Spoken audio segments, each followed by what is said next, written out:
Amaran media அன்பு நேயர்களுக்கு இனிய இரவு வணக்கம். இப்போ வாங்க செய்திகளுக்குள்ள போகலாம்.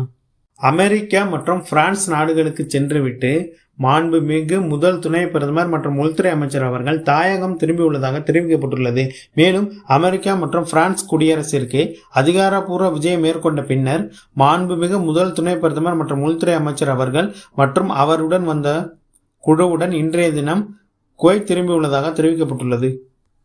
அதிவேக சாலையில் ஒருவருடைய காரை வேண்டுமென்றே மோதிவிட்டு அந்த நபர் நிற்காமல் சென்றதாகவும், மேலும் அவர் சபாசலம் பகுதியில் உள்ள காவல் நிலையத்தில் புகார் அளித்ததாகவும், பிறகு அந்த வாகனத்தினுடைய எண்ணை செக் பண்ணி பார்க்கும்போது அந்த எண் போலியானது என்பது கண்டுபிடிக்கப்பட்டுள்ளதாகவும் தெரிவிக்கப்பட்டுள்ளது. எனவே ஓட்டுநர்கள் மிகவும் கவனமாக இருங்க. இதுக்கு முன்னால் வரக்கூடிய காணொலியை பாருங்க.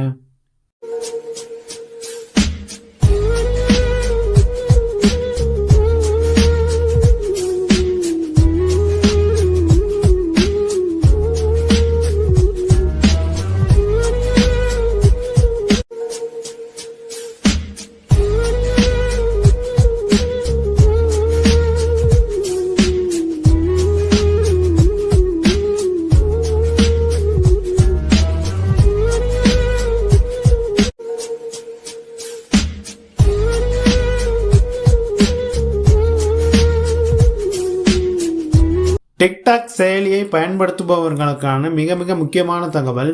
பொது ஒழுக்கம் தொடர்பான மீறல்கள் தொடர்பாக விசாரணைக்காக டிக்டாக் பிரபலங்கள் பலரை அழைக்க உள்துறை அமைச்சகம் தயாராகி வருவதாக தெரிவிக்கப்பட்டுள்ளது.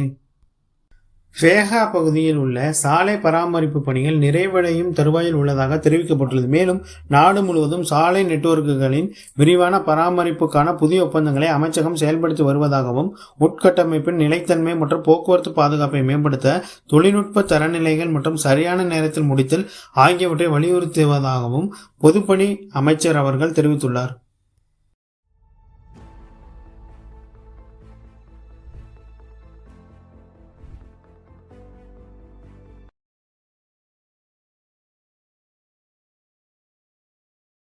வானிலை ஆய்வு மையம் இன்றைய தினம் மணிக்கு 50 கிலோமீட்டர் வேகத்திற்கும் அதிகமான தூசி காற்று வீசும் எனவும், பலத்த காற்று வீசுவதால் வளர்ச்சியடையாத பகுதி அதாவது பாலைவன பகுதியில் தெரிவு நிலையை குறைப்பதாகவும் தேசிய வானிலை ஆய்வு மையம் எச்சரித்துள்ளது. எதிர்வரும் வியாழக்கிழமை மழைக்காலம் தொடங்க இருப்பதாக அல் அஜ்ரி மையம் தெரிவித்துள்ளது.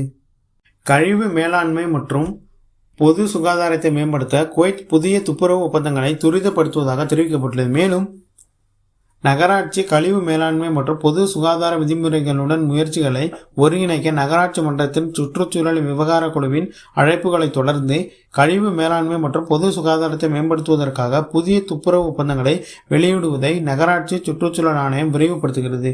மேலும் பல்வேறு ஆளுநர்கள் முழுவதும் திடக்கழிவு மேலாண்மை குறித்த பொதுமக்களின் விழிப்புணர்வையும் கல்வியையும் அதிகரிப்பதை இந்த குழு வலியுறுத்துவதாக தெரிவிக்கப்பட்டுள்ளது.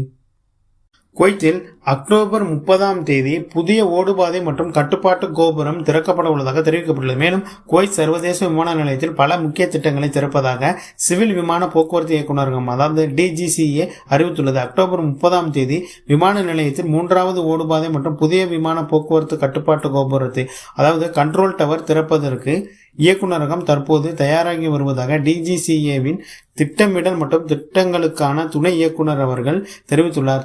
தொலைக்காட்சியில் ஒளிபரப்பான அறிக்கையில் இந்த முக்கிய திட்டத்தை முடிக்க பங்களித்த அனைத்து தரப்பினரும் தனது ஆழ்ந்த நன்றியையும் பாராட்டையும் தெரிவித்துள்ளதாக குறிப்பிடப்பட்டுள்ளது. புதிய ஒப்பந்தங்களின் அடிப்படையில் பொதுப்பணித்துறை அமைச்சகத்தின் சாலை பராமரிப்பு பணிகள் சால்மியா பகுதியில் தொடர்ந்தும் நடைபெற்று வருவதாக தெரிவிக்கப்பட்டுள்ளது. அல்முத்தலா பகுதியில் ஓநாய்களோட அட்டகாசம் அதிகமாக காணப்படுவதாக ஒரு நபர் காணொலி எடுத்து வெளியிட்டிருக்காரு. இதுக்கு முன்னால் வரக்கூடிய காணொலியை பாருங்க.